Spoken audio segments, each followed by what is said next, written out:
Y volvemos al piso de secuencia inicial en EVA TV y ya está con nosotros el co-secretario de la CGT, Héctor Daer. Buenas tardes y bienvenido a este nuevo canal EVA TV.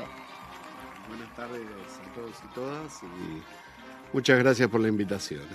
Bueno, primera vez en un canal de stream. Primera vez en un canal de streaming. ¿Y te gusta? Parece lindo. Parece lindo. Bueno, vamos a intentar que sea lindo también este momento.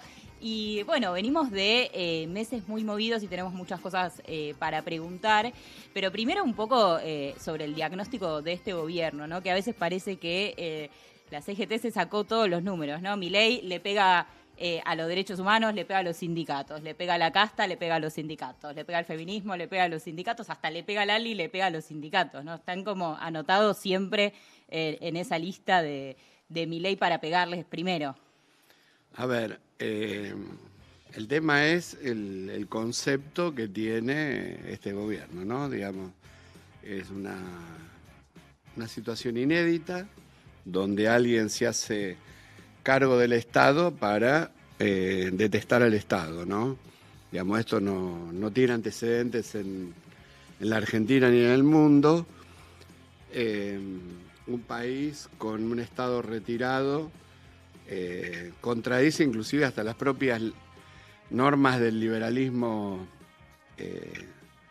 más clásico, ¿no? Adam Smith fue claro en decir se puede desregular todo, el mercado resuelve todo, menos las relaciones contractuales del trabajo, ¿no?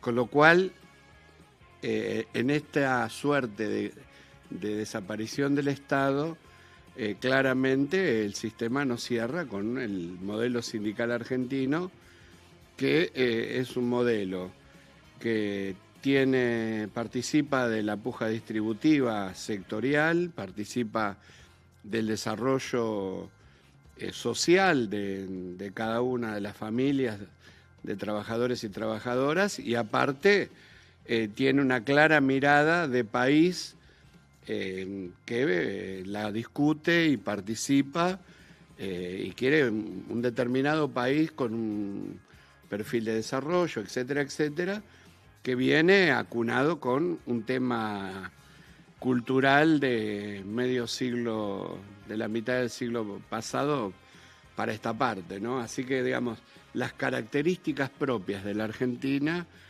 hacen de que el sindicalismo tenga un protagonismo y bueno, hay quienes piensan que un modelo con un Estado retirado no cierra con organizaciones sindicales fuertes, ¿no? Así que... En ese sentido, ¿dirías que el gobierno de Javier Milei es de alguna manera la rebelión de los privilegiados? No sé si es la rebelión de los privilegiados. Mira, yo voy a repetir algo que lo dije varias veces. Milei es un tipo honesto intelectualmente, ¿no? O sea, está convencido de lo que dice y lo que hace, ¿no? Digamos, no lo actúa. Así que creo que tiene que ver más con su personalidad y con su propia mirada de la cuestión que en representación ¿no? De hecho, ayer hubo algo notorio, ¿no? Digamos, se reunieron,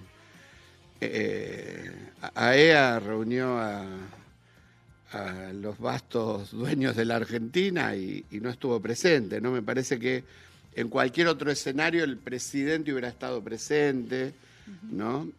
Bueno, fue el jefe de gabinete, pero digamos, me parece que tiene que ver con él, ¿no? Con esa mirada que tiene personal de cómo enfocar su mirada. Inclusive por eso estamos frente a algo inédito y que a veces lo queremos analizar desde un punto de vista de la lógica política tradicional y habitual de los que pudimos leer algo de política, estudiar un poco de política y demás, argentina o del mundo, y por ahí la pifiamos porque estamos frente a un escenario absolutamente diferente, ¿no?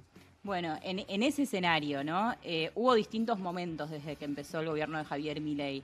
Sí. Hubo movilización a Plaza Lavalle en el mes de enero, hubo un primer paro general, hubo un segundo paro, hubo también una movilización que fue reprimida en el marco de la votación de la ley bases, donde la CGT dio libertad de acción. Entonces la pregunta acá es, ¿en qué momento están ahora? ¿Están en un impasse?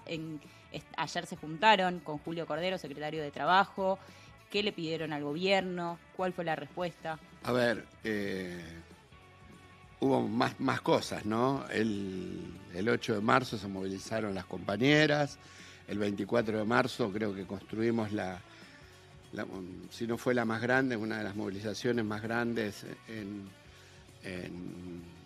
ese aniversario. Participamos y motorizamos la jornada de protesta estudiantil y volvimos a hacer un paro el 9 de mayo. Si vos comprimís todo eso, decís, bueno, cuántas cosas en tan poco tiempo. Sí.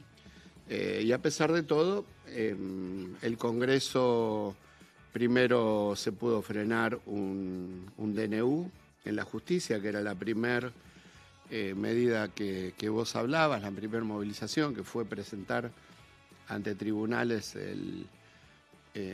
primero un amparo y después la discusión por el tema de fondo del capítulo 4, que es la parte laboral del DNU.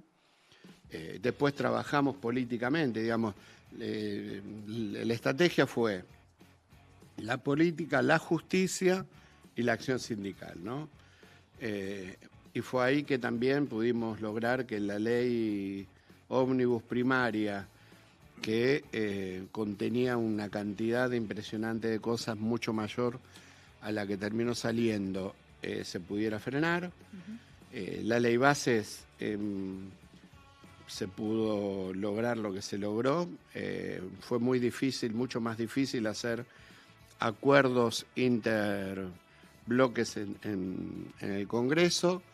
En el Senado, la verdad que hubo dos radicales que forzaron mucho y era una situación casi extorsiva de decir si no agregan dos artículos que tienen que ver con la modificación del artículo 23 y poner un artículo que genere una vaguedad absoluta para despedir con causa frente a acciones sindicales y demás.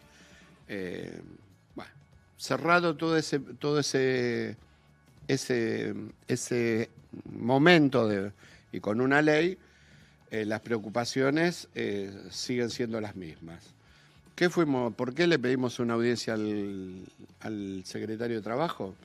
Primero, si hay un trámite parlamentario de un capítulo laboral, lo que tendría que pasar es que el gobierno retire la apelación.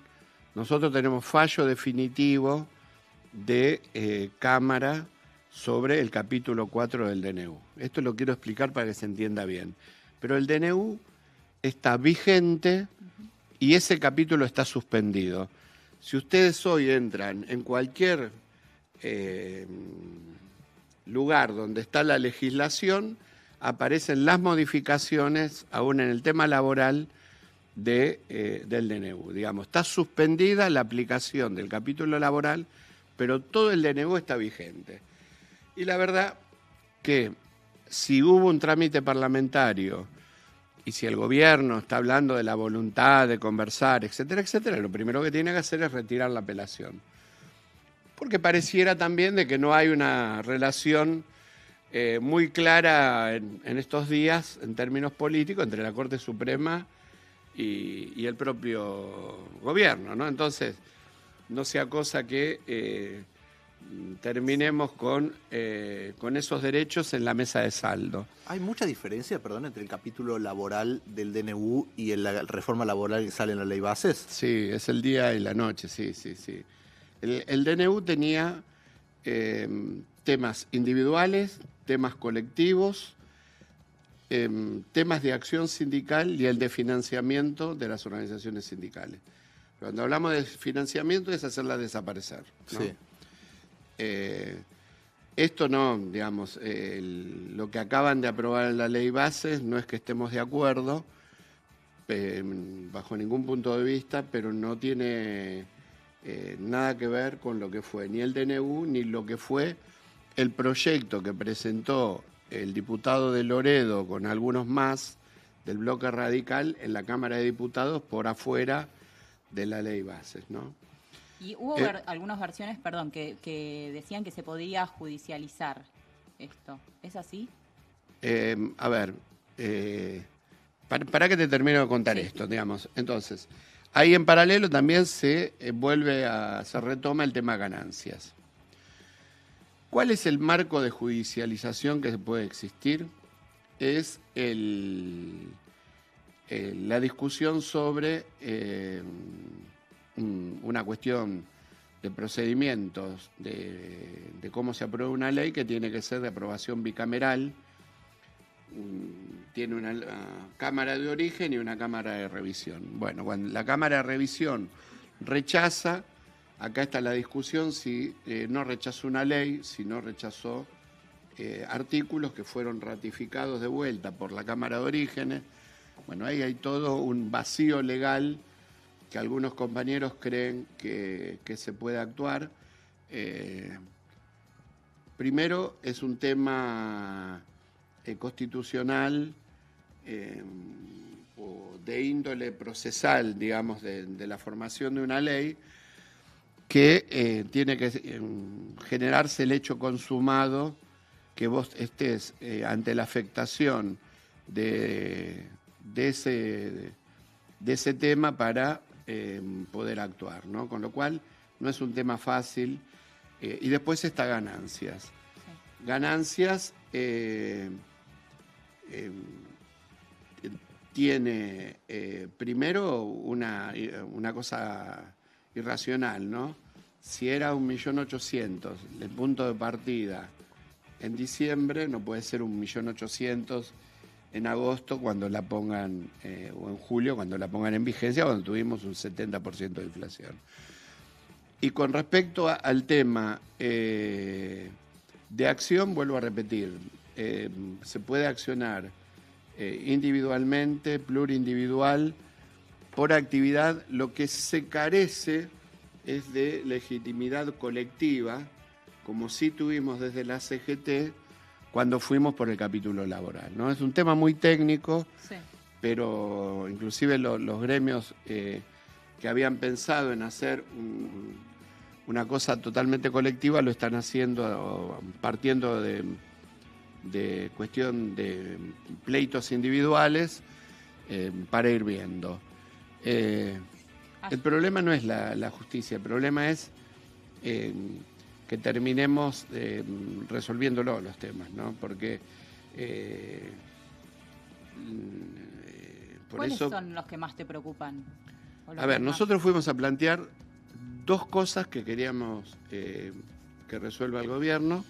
Uno es retirar la apelación y otra es modificar el punto de partida del impuesto a las ganancias, guardándonos cada uno, porque aparte es un derecho individual, el de accionar frente a la justicia o plurindividual, y nosotros no podemos actuar sobre ese derecho, pero sí que se modifique en los términos de esta lógica, ¿no? Que si era 1.800.000 en diciembre y vos podías comprar 10 kilos de pan, 1.800.000 hoy podés comprar 5 kilos de pan, con lo cual sostener un valor nominal de punto de partida es un absurdo. Y después hay otro tema preocupante que es la vaguedad de estos artículos que pusieron los senadores radicales, para decirlo con toda claridad, Vilchi, senador correntino, y Zimmerman, un senador chaqueño de la Unión Cívica Radical, planteando un artículo que es se puede sancionar con injuria laboral, o sea, te pueden despedir con causa alguien que impide total o parcialmente que alguien trabaje o toma total o parcialmente un establecimiento. Uh-huh. Entonces, en ese marco de vaguedad, cualquiera te despide con causa y después anda a discutirlo y la jurisprudencia hará lo que interpreta para cada cuestión. Si esto no se establece, no se aclara, por ejemplo, haces un paro de 2 horas y nos quedamos sentados acá, ¿qué estamos haciendo? ¿Estamos tomando el canal? No, estamos haciendo una medida por un puja salarial o lo que fuere. Entonces, esto es una preocupación. La otra preocupación es que se bajaron las multas, pero no hay un sistema de inspección, con lo cual lo único que abrimos es un jubileo para la informalidad. El compromiso es, ahí hay un compromiso que tiene que ser compartido entre el Estado Nacional y las provincias que tienen las facultades de inspeccionar. Bueno, después el tema de la modificación del artículo 23, ¿no? Hoy cuando hay una duda si hay relación de dependencia o no, sí, la tiene que demostrar el trabajador. Cuando la filosofía del derecho laboral mundial y en la Argentina es que el que tiene que demostrar la inocencia siempre es el empresario frente a un acto de esto. No es como, viste, a un muerto preguntarle si está asesinado, ¿no? Claro. Una cosa burda, pero sí, bueno. Sí. Y bueno, en ese tema hubo más temas, por supuesto, que nos preocupan, que tienen que ver con el ingreso, que tienen que ver con las homologaciones de los convenios colectivos. El secretario es una persona que conoce claramente el universo, es un abogado de una empresa muy grande, ¿no? Fue abogado de Techín hasta hace poquito. Tuvo mucha experiencia en la OIT, digamos. Así que esperemos que la recepción sobre estos temas que tenga el Poder Ejecutivo nos permita de alguna manera no caer en vacíos o en lagunas que terminen complicando los derechos laborales, ¿no? Pero la respuesta ahí del secretario, ¿cuál fue ante todos estos planteos que ustedes frente a los 2 pedidos de ganancias y de la Corte Suprema? Quedó en responderlos. Por supuesto, no es una decisión de él, sino será una decisión de economía y será una decisión política la otra. Y con respecto al otro tema, que también nos preocupa, que es la reglamentación de todo esto, hay otro tema más, que es la registración para las empresas que tienen menos de 12 trabajadores, etcétera, etcétera, que no aparezca un ticket de pago único, porque lo único que hacemos es de financiar todo el sistema de seguridad social, etcétera. Quedamos en que él va a tener una reunión con los empresarios la semana que viene y después nos volvemos a reunir un poco más en forma técnica para ver si podemos avanzar en esto. Mati. Digo, el proyecto tanto de la ley bases como de la reforma laboral en concreto, lo que llamó la atención es que el gobierno, con una minoría legislativa propia, adquiere una mayoría con aliados. Y dentro de esos aliados están sectores radicales y sectores que se identifican como peronistas. ¿Se puede ser peronista y votar este tipo de leyes o participar de estos actos del gobierno, como el caso del Pacto de Mayo? ¿Cómo ves la relación entre esa identidad peronista y un cierto colaboracionismo, en todo caso, de algunos sectores con el gobierno? Bueno, es difícil, ¿no? Porque 18 gobernadores fueron. Sí. Ahora, tampoco nos pongamos en esa tesitura de juzgar y echar a todo el mundo, porque si no nos vamos a quedar solos, ¿no? Sí. Me parece que ese es un debate político que hay que hacer. El peronismo tiene falta de liderazgo, falta de lugar común, sí, ¿no? Nosotros veníamos hablando muchísimo, tanto con los bloques de diputados como de senadores. Hablo de los senadores y los diputados de Unión por la Patria, a quienes también les costaba mucho esto de tender puentes para poder lograr algo. Fíjate que cuando tuvimos un avance que fue la fórmula previsional en diputados, viste, llega al Senado y parecería de que es la mancha venenosa, ¿no? Digamos, está ahí, nadie lo apoya, no, nadie lo apura. ¿Por qué? Porque esa alianza que se había logrado en diputados después no se continuó. A ver, si vos me preguntás a mí, Sí. yo te puedo decir los deseos que uno tiene y los deseos que hubiera tenido. Creo que el debate hay que encararlo y hay que encararlo con la construcción de alianzas, Sí. ¿no? Porque si no, nos dimos cuenta que no alcanza. Bueno, vos dijiste esto del tema de la conducción, que fue algo que incluso Jaldo lo dijo en un momento, después del primer debate de la ley bases, esto de, bueno, no hay una conducción nacional que a mí me diga que está bien o mal lo que nosotros estamos haciendo en el Congreso Es que Nacional. no hay un proyecto. A ver, ¿qué es lo que perdimos? Perdimos el análisis de proyectar un país, ¿no? Vos agarrás un gobernador que te dice, mirá, yo lo que necesito es que vengan las inversiones en petróleo, en litio, en lo que fuera. Y vos le decís, che, pero pará, garanticemos la cadena de suministro, garanticemos producción nacional, que los tornillos los hagan en una metalúrgica de la Argentina. Dice, bueno, pero acá no lo tengo eso, Sí. ¿no? Está en otro lugar. Entonces, ese es parte del problema. Vos fíjate lo que pasa hoy entre el Río Negro y la provincia de Buenos Aires por una planta de licuación de gas. Las garantías las van a aprobar en la provincia de Buenos Aires. La provincia de Buenos Aires tiene un puerto hecho. El diferencial entre una cosa y otra son 5.000 millones de dólares que vale la construcción de un puerto, ¿no? Sí. Más un tramo mucho más largo de gasoducto.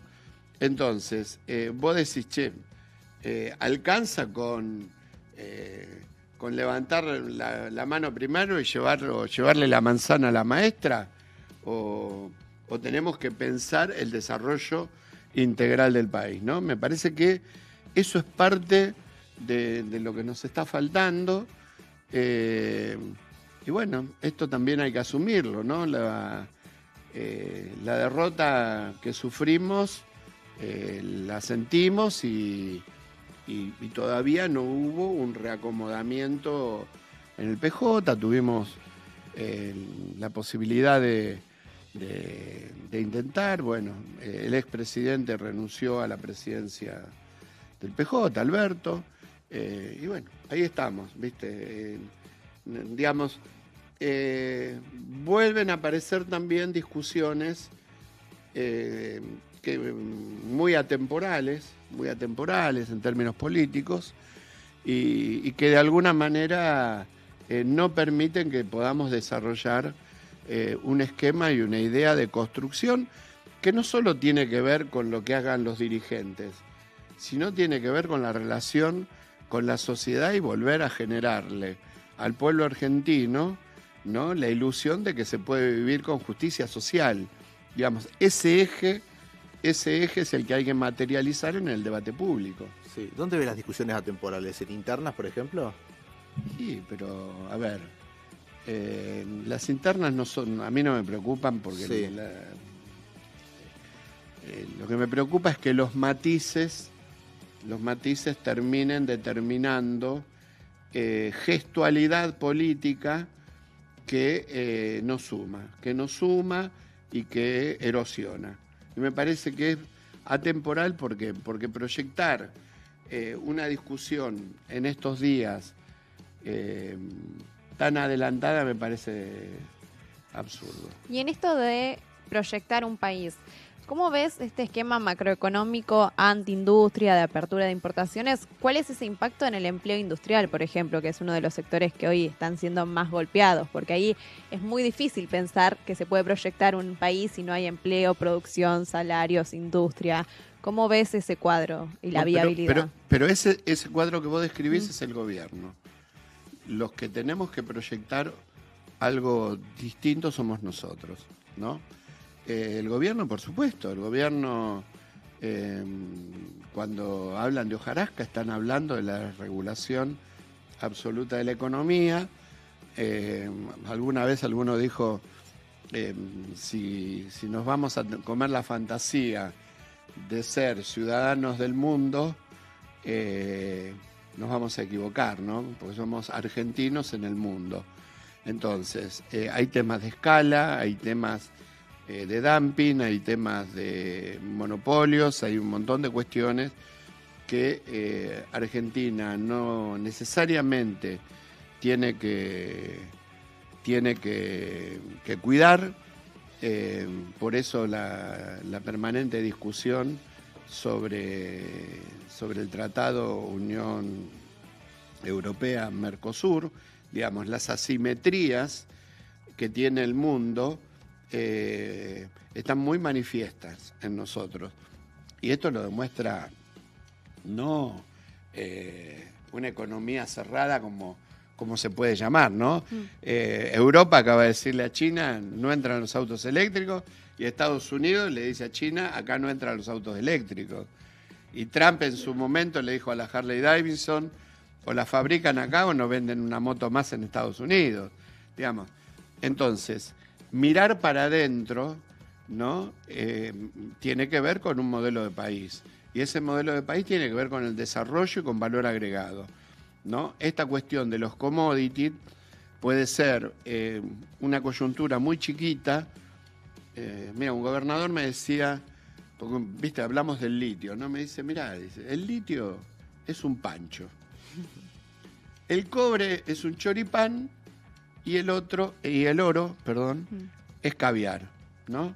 Dice, la posibilidad de generar riquezas suficientes como para vivir de esto, no existe esa fantasía. No existe la fantasía esa. Entonces, vos podés decir, bueno, esto te genera un despegue, esto te genera algún grado de inversión inmediata. Ahora, el desarrollo de lo demás, digamos, tenemos que generarlo. Digamos, tenemos que generar inversión en ciencia y tecnología, ¿no? Si vamos a fabricar relojes, entre los suizos y los japoneses nos llevan 10 años. Ahora, en temas de biodesarrollo, etcétera, etcétera, Argentina tiene una potencialidad muy grande, con todo lo que tiene que ver con agroalimentos, etcétera, etcétera. Ahora, ese desarrollo hay que generarlo, digamos. La transición energética, ya nos comimos casi 5 años de esa transición. Venimos, ¿no? Un poco atrasados. Bueno, ¿viste? Y todavía estamos discutiendo dónde vamos a poner una planta para licuar el gas. Entonces, estamos, ¿viste? Pensando en Argentina a muy corto plazo, nosotros tenemos que pensar una Argentina que por lo menos me trascienda a mí, ustedes son mucho más jóvenes que yo, pero una Argentina con esas características que se desarrolle, pero con bases sólidas. Y las bases son la producción con tecnología aplicada, con ciencia aplicada. Si no, estamos dando vuelta alrededor de los commodities, ¿no? Bueno, en ese sentido, ¿no? Como pensando más en el rol del sindicalismo, pero también haciendo un poco de revisión sobre la unidad del sindicalismo. Hoy vemos una CGT muy unida, revisando también un poco la historia, vimos, no es la primera vez que lo vemos, se vio en los 90, se vio durante el gobierno de Macri, incluso durante el kirchnerismo, hoy vemos actos de unidad. Entonces la pregunta es si me equivoco en decir que estamos ante uno de los momentos de mayor unidad. A ver, por supuesto el movimiento obrero tiene matices, ¿no? Digamos, yo siempre miro una foto, vos agarrás los actos de Perón y las banderas eran de la CGT. Vos mirás los actos de la vuelta de la democracia y las banderas son de los gremios, ¿no? Con el logo de la CGT, por supuesto. Pero es un tema determinante, ¿no? Sí. Digamos, si voy a poner una cosa simple, dólar barato o dólar caro, ¿no? Ahí aparecen las cuestiones, sectores industriales exportadores, sectores de servicio, digamos, hay matices múltiples en cuanto a la mirada final de las actividades, ¿no? Actividades subsidiadas, actividades o actividades con subsidios por demás. Entonces, digamos, esto te lo pongo en términos de intereses. Y después hay matices que se interpretan de alguna manera, que lo podés plantear y decir, che, mira, yo quiero ir un poquito más ligero, yo quiero ir un poquito más despacio. No es fácil comprender el momento que estamos viviendo, ¿no? Sí. Yo lo grafico con el ajedrez. Es, primero, mirar todo el tablero, ¿no? Interpretar todo el tablero, saber que hay tiempos y después tener una estrategia clara, ¿no? Si no, te equivocás. Yo recién, cuando vos arrancaste, contaste un poquito todo lo que habíamos hecho, yo te dije en poco tiempo cuántas cosas, Sí, claro. ¿no? Faltan, eso es, en términos de porcentaje, un 12,5% del mandato de Milei, ¿no? Sí, sí. Con lo cual, digamos, el trayecto es largo. Hay algunos compañeros que hablan de maratón, ¿no? Con respecto a la unidad, yo creo que sí.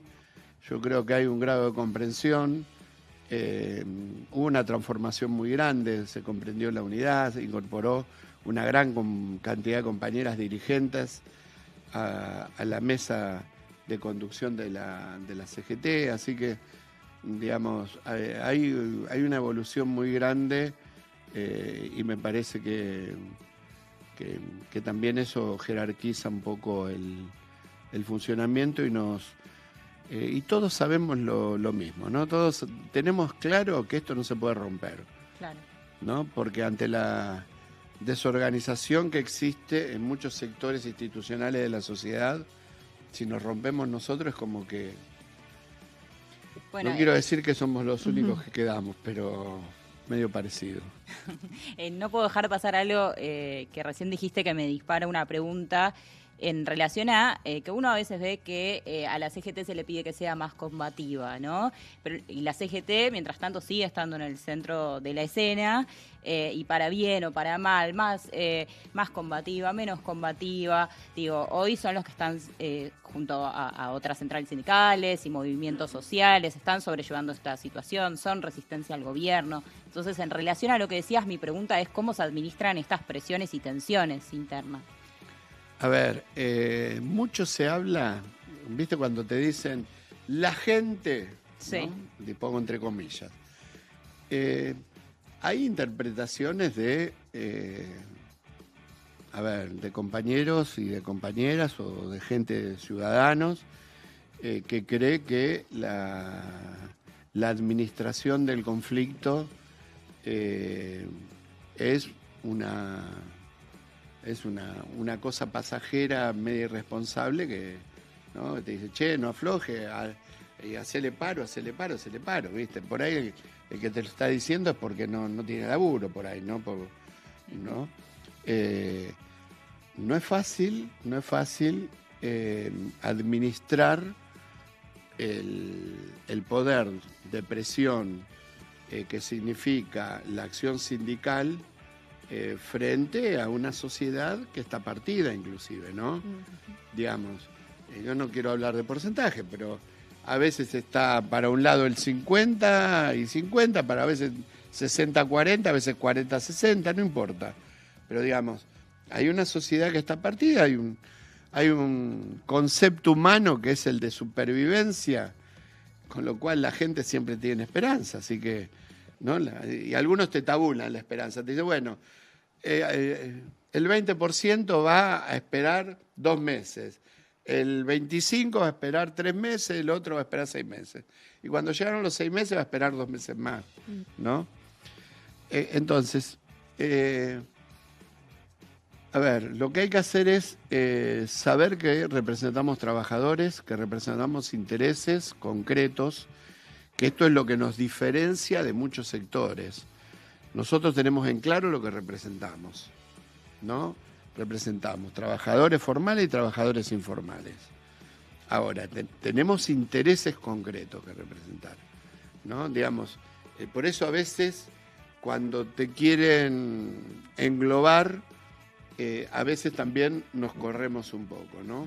Y cuando tuvimos que interpretar a la sociedad en un reclamo, que fue el 24 de enero, también se nos dijo, che, ¿por qué el 24 de enero? Porque había que construir eso, había que construir a los sectores de la cultura, a los científicos, a los inquilinos, que vos los tenés enfrente, es una representación muy débil, pero cuando vos hablas de los inquilinos estás hablando de cientos de miles de personas, ¿no? Entonces, cuando vos construís todo eso, digamos, ahí podés accionar, ¿no? Y accionar de otra manera. Pero bueno. Recién hablabas de una sociedad partida, pero también estamos frente a un mundo del trabajo que se encuentra partido. Hay muchas disparidades, heterogeneidades, diferencias muy fuertes entre aquellos, vos recién lo decías, los trabajadores formales, los informales, los trabajadores del sector público. ¿Cómo se logra de alguna forma interpretar todas esas heterogeneidades en materia de salarios, en materia de puestos de empleo que hoy se están perdiendo? ¿Cómo se construye esa unidad entre trabajadores que están en situaciones tan distintas, todos la están pasando mal, pero algunos mejor y un poco peor que otros? Bueno, ahí lo que hay que comprender es el modelo de representación que tenemos, ¿no? Nosotros tenemos organizaciones sindicales, sectoriales, que son las que administran la puja distributiva, son las que administran sus propias actividades, sus propios conflictos en cada una de esas actividades. Y después tenemos la CGT que discute cosas macro, ¿no? En la construcción de la idea macro a discutir es una proyección que sobrepasa todo eso, que sí, el mundo de ingresos es absolutamente heterogéneo, ¿no?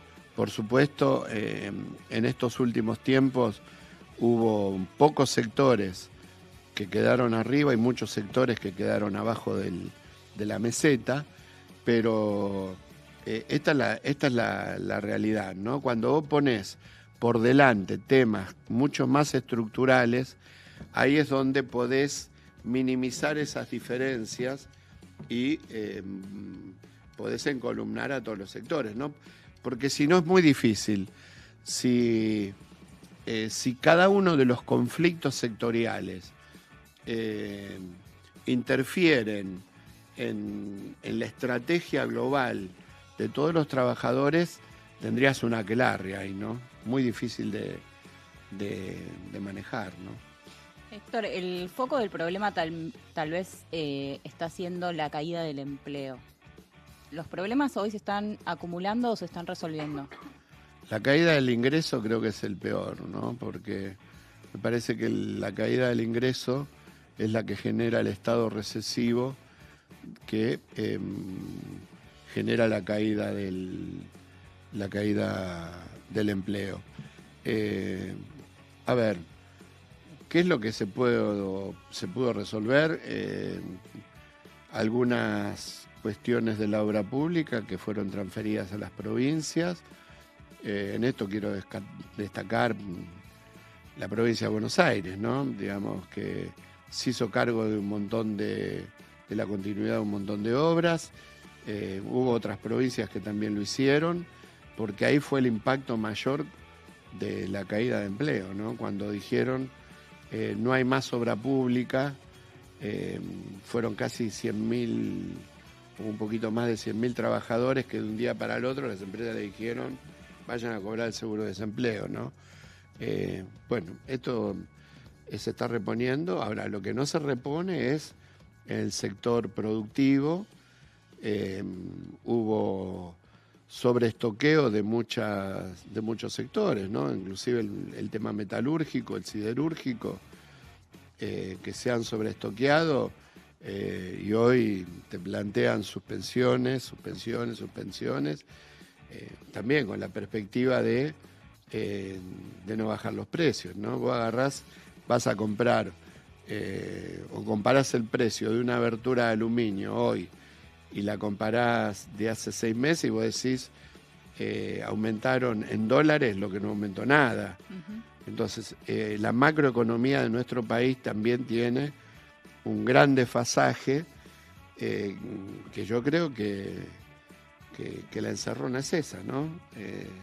Si devaluás, generás un conflicto social, si no devaluás, tenés un dólar retrasado. Me parece que esto del ministro de haberse encerrado tanto en un porcentaje que no vaya acompañando la caída inflacionaria, me parece que también genera una pérdida de competitividad en términos exteriores, ¿no? En Europa valen más baratas las cosas que acá, en dólares, ¿no? Vamos a suponer el mejor escenario para el gobierno, ¿no? Vamos a suponer que el RI funciona, que la desregulación trae inversiones. ¿Crees que puede haber recuperación del salario y del empleo o que pueda haber al menos algún sector que se recupere? ¿Puede haber algún ganador en este esquema? Ganador seguro. Los que ganan siempre son en estos esquemas los que más tienen y más ganan. Esto no cabe duda. Puede ser que se genere empleo en casos puntuales, puede ser que ahora te dicen, si no levantás el cepo, no viene un mango, ¿no? Digamos, siempre tienen algo para venir y exigirte más, exigirte más, exigirte más. Yo lo que tenemos que aspirar es que no haya mayor caída de la actividad, que no haya más caída de empleo, porque se torna insostenible y tiene que haber una resultante que resuelva el tema de los jubilados. Porque a los jubilados les dijeron te vamos a aumentar todos los meses un poquito y hasta se pusieron contentos, porque antes pasaba mucho tiempo y cobraban un aumento muy retrasado, pero era una actualización mejor que esta que les indexa su jubilación y los va a mantener siempre en esta línea, y si algún día el país va para arriba, los jubilados no van a cobrar nada de eso y van a seguir siempre estandarizados en la misma pobreza, ¿no? Ayer justamente el gobierno salió a festejar el dato del superávit del mes de junio, y cuando uno revisa cuáles fueron esas partidas que fueron más ajustadas, los jubilados, como vos bien decías, recortaron un 30% la partida presupuestaria. Parte de ese superávit que festejan es porque le están sacando esa plata a los jubilados. Recién decías, bueno, no hay prosperidad en este modelo de esta reforma jubilatoria que proponen, los bonos discrecionales, que un poco eligen si se los dan o no se los dan. ¿Cómo se sobrelleva esa situación o qué deberíamos hacer en el corto plazo para aumentar la calidad de vida y la situación de los jubilados que ya vienen perdiendo hace un tiempo bastante largo? La calidad de vida no es una variable nuestra, es una variable del gobierno. Y yo creo que el gobierno va a seguir fiel a su tesitura, poniéndole una vela a las elecciones de Estados Unidos para que gane Trump. Pero nosotros tenemos que construir masa crítica para ganar las elecciones de mediano término, para desde el Congreso poder volver a tener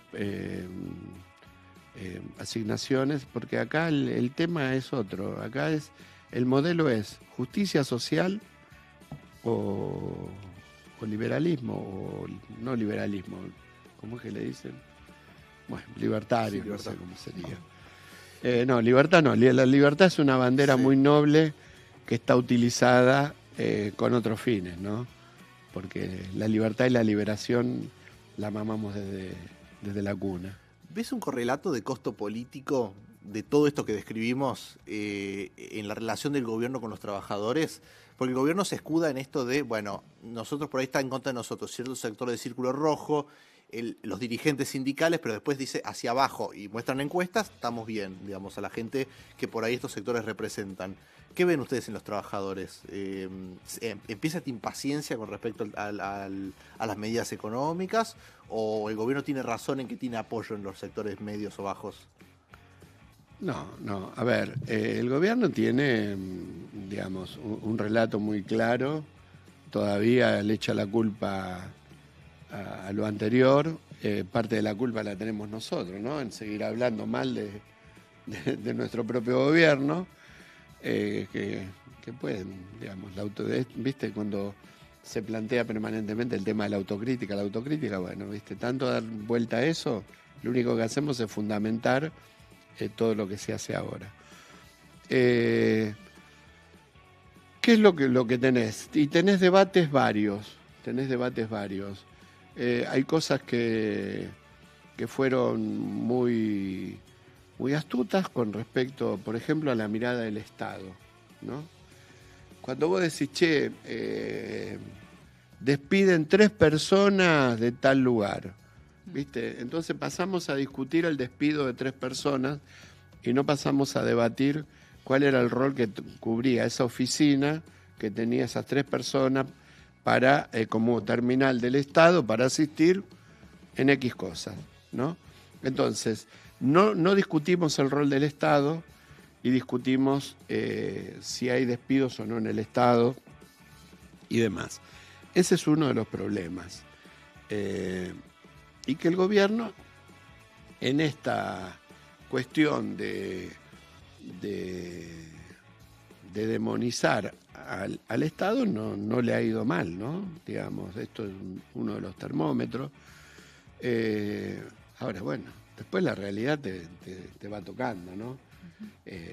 Ahora te pueden decir, los alimentos tienen un amesetamiento, pero te viene la tarifa de luz, te viene la tarifa de gas, que todavía no vino, ¿no? Y cada vez se te hace más embromada la vida, ¿no? Han reforzado el presupuesto de la tarjeta alimentaria abajo, con lo cual, digamos, el que gobierna siempre tiene instrumentos. Por eso el debate político tiene que ser muy claro sobre el modelo de sociedad que vos querés construir. Si vos querés construir una sociedad con una ampliación de una brecha muy grande entre los que más ganan y más tienen, y los que menos ganan y menos tienen, o algunos que no ganan nada porque no tienen nada en la vida, ¿no? Y si vos no te planteás que el rol del Estado debe ser el equilibrio social por naturaleza de esas desigualdades, estás en un problema. Ahora, todo ese debate se desnaturalizó. Vos fijate cómo se termina desvalorizando cosas que nosotros jamás pensamos que se iban a desvalorizar. La valorización de la discusión de género, ¿no? ¿Vos creías que desaparecía el Ministerio de la Mujer, desaparecía un lugar donde la mujer que necesitaba ser asistida iba a desaparecer y demás, y no iba a pasar nada? Es más, nunca se me hubiera ocurrido que hubiera posibilidad de que desaparezca, ¿no? Te pongo la cuestión de género, te puedo poner 20.000 cosas, ¿no? Digamos, la revisión del contrato democrático del año 83 a esta parte, digamos, todas las fuerzas políticas, todos los argentinos, las argentinas, teníamos una mirada sobre un contrato democrático de defensa de las instituciones, etcétera, etcétera. Y hoy el presidente te dice, el Congreso es una cueva de ratas, y nadie dice nada.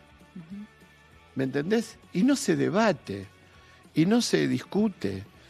Y vos decís, para nosotros la concepción que tenemos es que el Congreso ganes la ley que vos querías, o te vaya mal, porque votaron para otro lado, es el lugar donde se debate política y se diseña una proyección. Y sin embargo acá, viste, si me votan la ley son buenos, y si no me votan la ley son ratas, y nadie discute nada. Digamos, la desvalorización institucional que a veces se genera con estas cosas, y vos te quedás asombrado, ¿no? Bueno, esto es lo que pasa. ¿Y por qué no pasa nada? Y porque hay ciertos sectores de la sociedad que también, que ven en la democracia y ven que no le resolvió los problemas, ven que las ilusiones que fueron teniendo cada vez que votaron, cada vez que se renovaron los gobiernos y demás, sean nuestros, sea Macri, sea de la Rúa, sea cual fuera, ¿no? ¿Viste? Se deshilachaban por el fracaso y la desilusión. Por eso Milei rompiendo en forma, o sea, parece disruptivo y la gente lo vota. Claro. La gente lo vota. Entonces, vos me preguntás, ¿qué piensa la gente? Yo pienso que la gente está mal. Vos agarrás las encuestas Sí. y te dicen, la imagen de Milei, 55%. ¿Usted cree que va a estar mejor? No, voy a estar peor. ¿Cuánto? El 60%. Te dice que va a estar peor. Entonces, digamos, hay todo un cruce que es más para un sociólogo que para un análisis político, que me parece que también todo tiene un tiempo de maduración y la cuestión social es muy delicada. Esto también ayer lo hablamos con el secretario de Trabajo. ¿Qué? Digamos, no se puede seguir planteando, bueno, el esfuerzo ya no da más. Digamos, no hay más margen para algún sector que quede rezagado. No, el Estado tiene que estar presente. ¿Me entendés? Porque si no, digamos, los límites de los problemas sociales, digamos, tienen también un margen, ¿no? Sí. Estábamos hablando, cuando empezamos la entrevista, yo enumeré algunos momentos, vos los completaste, y quiero volver a lo que vos completaste para ir cerrando esta entrevista, a la cual te agradecemos mucho que hayas venido. Y vos nombraste la movilización del 24 de marzo, la movilización universitaria, la movilización de las mujeres. ¿Crees que también cada vez es más fuerte la unidad entre el sindicalismo y estos sectores? A ver, no sé si llamarla unidad, ¿no? Yo creo que la dinámica social nos fue haciendo comprender a todos que había cuestiones, a veces por prejuicios, a veces por otras cuestiones que no se podían hilvanar, ¿no? De hecho, cuando nosotros decimos que nuestra agenda arrancaba con la movilización de Plaza Lavalle. De los estudiantes, viste, muchos se sorprendieron, ¿no? Porque es más, nos criticaban. ¿Qué tiene que hacer la CGT? Es más, nos invitaron a ser parte. Dijimos, no, muchachos, nosotros vamos como parte de la sociedad que se moviliza. Y lo mismo pasó el 24. El 24 de marzo era la movilización organizada por todos los sectores de los derechos humanos, y nosotros éramos parte de esa sociedad, de ese pueblo que se movilizaba con ellos, ¿no? Y creo que tuvieron cosas en común en un determinado momento, ¿no? Digamos, ¿por qué? Porque el 24 de marzo del 76 se rompe un paradigma claro que tenía el país, que era el pleno empleo. Y aparece esta cuestión de hay que subsidiar, sostener a un pedazo de la población, ¿no? Ustedes son jóvenes, pero por ahí han recopilado esto. Digamos, esto era la explicación que daba el comienzo de la dictadura militar, que cambiaba el país y decía, bueno, hay un pedacito que no entra en el mapa, pero hay que sostenerlo, ¿no? Esa es la diferencia del Estado, a este Estado que dice que le fue mal, ¿no? Entonces, pero aparecía otra cosa, que es un poco lo que dijimos, la desvalorización del acuerdo democrático. ¿Por qué? Porque a la movilización de 24, muchos fuimos con la familia, fuimos solos, con hijos, digamos, ¿no? En cambio ahora, digamos, esto de romper la cuestión del pacto democrático de octubre del 83 nos llevaba a decir, bueno, no, hay que institucionalizar esto. ¿no? Lo mismo pasó el 8 de marzo, que el 8 de marzo ya venía con una dinámica muy similar, y la de los estudiantes también, digamos, porque nosotros conceptualmente, ¿qué concebimos? La movilidad social ascendente en términos de la incorporación de conocimiento. Digamos, para nosotros no hay movilidad social ascendente que venga de la fantasía de la herencia del que tuvo plata, ¿no? Nos gustan los pibes que son primera generación de profesionales, etcétera, etcétera, ¿no? Digamos, eso nos va mostrando una movilidad social ascendente. Y por eso salimos muy claramente a defender a la universidad pública. ¿Hay algo más que te gustaría agregar? No sé qué más, yo si me hacen hablar, hablo bueno, toda la noche, pero nada, decirles que me sentí muy cómodo.